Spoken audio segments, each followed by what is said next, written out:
Ula Office Jong Divisional Forest Officer Jaintia Hills Wildlife Division, kala pynkup burom ni kilai pusan ngut da ke Wildlife Samaritan Award ha ke seni pynkup ya ke Wildlife Week Celebration ha ying dorbar kesnong raliang ha ke khat pratrik benai risau arajar arpuar.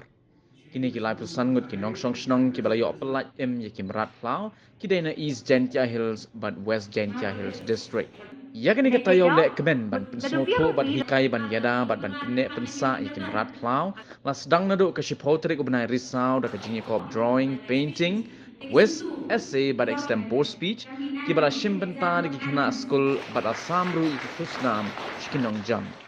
ukong san ubdai principal chief conservator of forest biodiversity and wildlife bat chief wildlife warden Meghalaya USM Sahai IFS baru sumbut Kongsan Conservator of Forest MNE PK Agrahari IFS haringkat ke Kong N lalu MFS Divisional Forest Officer kila pelai pai ba ye ke kot kepada Shandur hakeleng ki Jaka East Jaintia Hills but West Jaintia Hills District ha kepada ai kerteng Mammals of Jaintia Hills USM Sahai haba ai jingkran yang dengan sengi ula ong ba ke jingra ke ye ke Wildlife Week kadai ban pensngotho bat hikai ban tingkai ki mrad ki mreng mat ki khlaw ki betam ule ya thoru ba ka scheme integrated development of wildlife habitats ka tnad kam khlaw da ka jingya trelang bat ki kinhon ba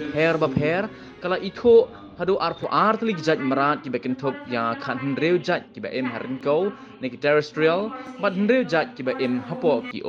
ne ki aquatic life Hajalla jongi lingba gini ka scheme layale ban penne pensa ya clouded leopard ne state animal. Kiwai ki ajing keren ne ka sengi ki kenthop ya PK Agrahari deloy ka elka raliang pat chairman ka khlaw blai ka kor lingdo right raliang community reserve uma chawas lingdo range forest officer in charge Joai wildlife range Eslao ubala peni haperda ya kijat mrad rilum Jaintia chairman jang khlaw blai karat ulangdo yonglang community reserve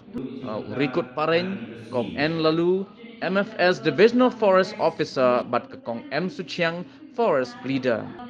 ya kejingelang la penyai da US Botna IFS divisional forest officer social forestry division Jaintia Hills Joai bala penkut ya kejingelang da kintin ai khublai na US CH Silo MFS assistant conservator of forest social forestry division Jaintia Hills district. If there is no wildlife, we have just the plants, still we cannot survive. These animals, they help in pollination, they help in seed dispersal.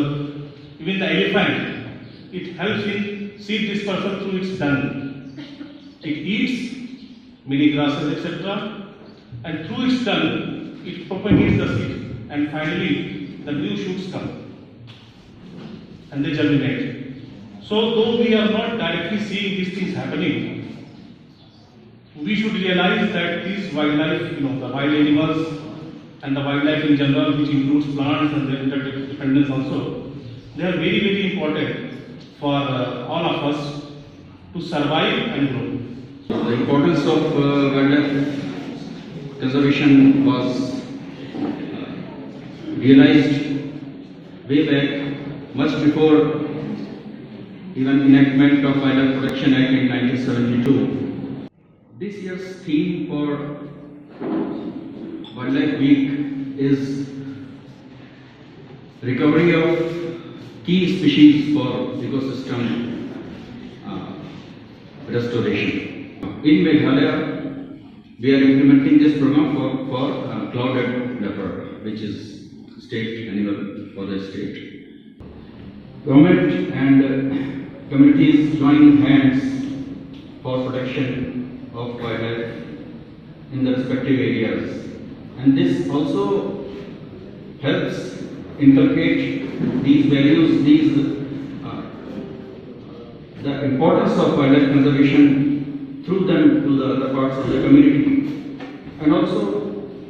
minimize the chances of man-animal conflict, which is also a very serious issue to be tackled, and that also cannot be done without active participation of the community.